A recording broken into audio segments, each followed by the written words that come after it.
नमस्कार दोस्तों, summer GS अड्डा में आपका स्वागत है। दोस्तों, हम जीएस पलनर क्वेश्चन आंसर को कर रहे हैं जो कि आपकी आगामी परीक्षाओं के लिए बहुत ज़रूरी है।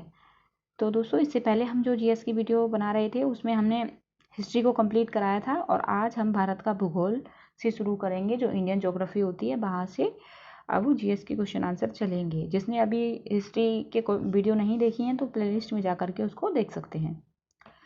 वहाँ से बहुत कुछ आपको देखने और सीखने को मिलेगा। तो चलिए हम वीडियो को शुरू कर लेते हैं। तो इसका हम देखेंगे जनरल इंट्रोडक्शन, यानी कि जो सामान्य परिचय है उसको हम देखेंगे। तो इसमें है भौगोलिक स्थिति, ज्योग्राफिकल जो सिचुएशन है वो हम देखेंगे। तो इसमें पहला है विश्व का 7वां बड़ा देश है। तो जो विश्व का 7वां बड़ा देश है तो वो भारत है। फिर है भारत का सर्वाधिक लंबी तटरेखा वाला राज्य है गुजरात। अगला है जनसंख्या की दृष्टि से विश्व का दूसरा राष्ट्र है भारत। अगला है भारत की भूमि सीमा का विस्तार है लगभग 15,200 किलोमीटर।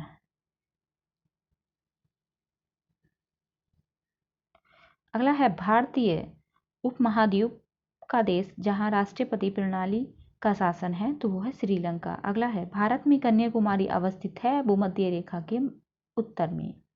अगला है प्रायद्वीपीय भारत का सबसे दक्षिणी बिंदु कन्याकुमारी स्थित है भूमध्य रेखा के उत्तर में।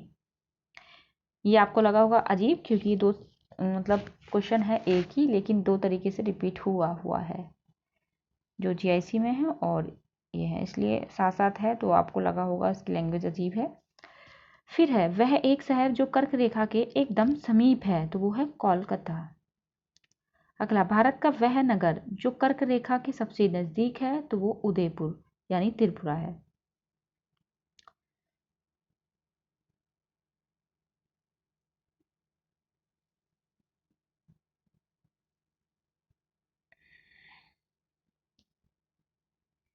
अगला है कर्क रेखा से निकटतम दूरी पर स्थित नगर है गांधीनगर जो कि गुजरात में है। अगला है वह भारतीय राज्य जो कर्क रेखा के उत्तर में स्थित है तो वो है मणिपुर। अगला है कितने भारतीय प्रदेशों से होकर कर्क रेखा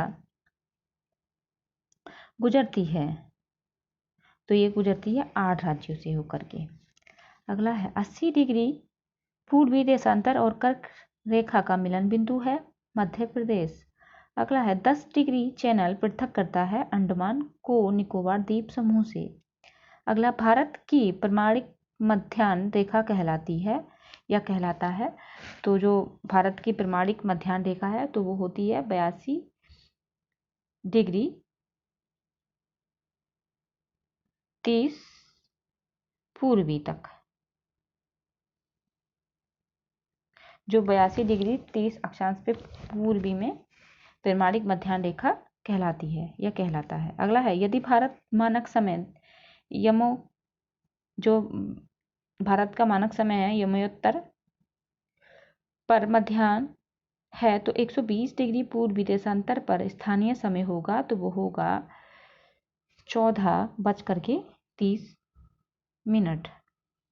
अगला है भारतीय मानक समय यमोत्तर के सबसे नज़दीक स्थित शहर है मिर्ज़ापुर। अगला है भारतीय मानक समय IST लिया जाता है तो इलाहाबाद नैनी से लिया जाता है।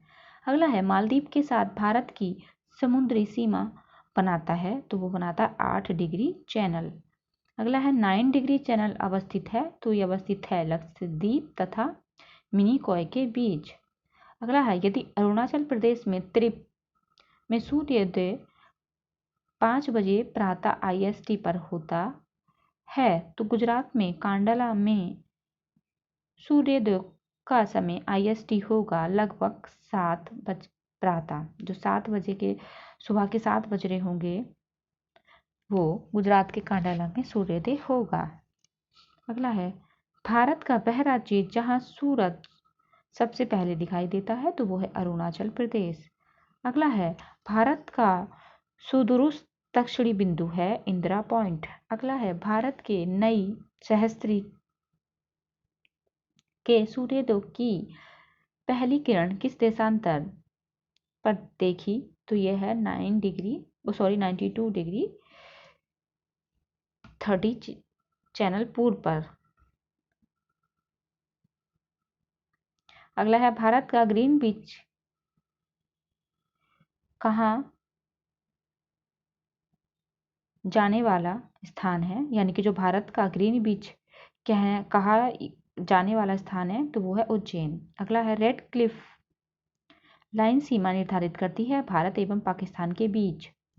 अगला है डूरंड लाइन, जो डूरंड लाइन किसके साथ भारत की सीमा निर्धारित करती है, तो ये करती है अफगानिस्तान के साथ।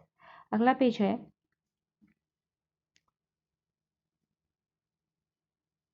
सूर्य की अनुलंबित किरणें कभी नहीं प्राप्त होंगी, तो ये होंगी श्रीनगर को।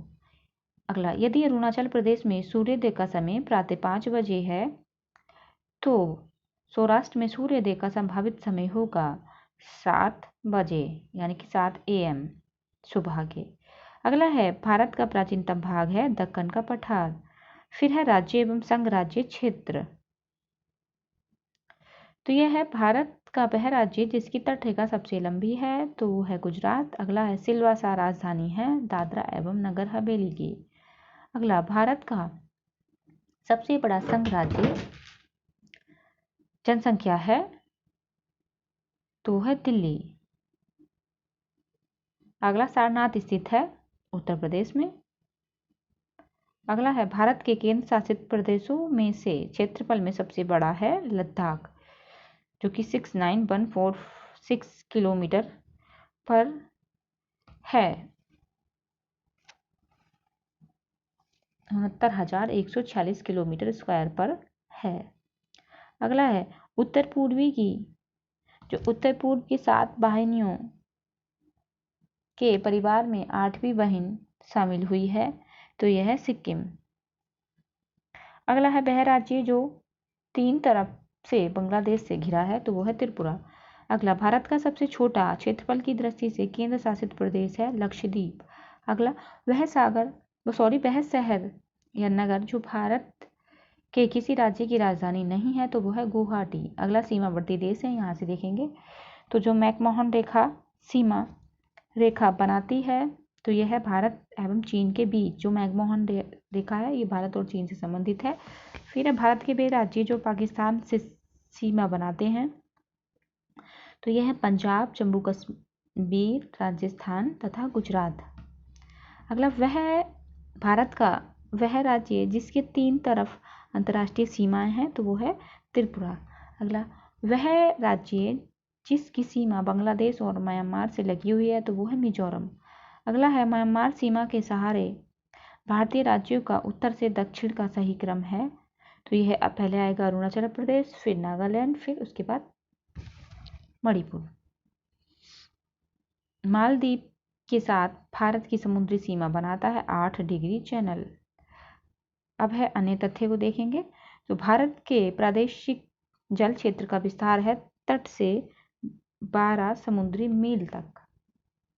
अगला है भारत का वह राज्य जिसमें कर्क रेखा नहीं गुजरती, तो मणिपुर से कर्क रेखा नहीं गुजरती है। फिर सही सुमेलन है जिसमें चंडीगढ़ जो है वो प्रशासनिक नगर है, शांति निकेतन शैक्षिक नगर और धनबाद जो है वो खनन नगर में है, और आबू जो है वो पर्यटक नगर है।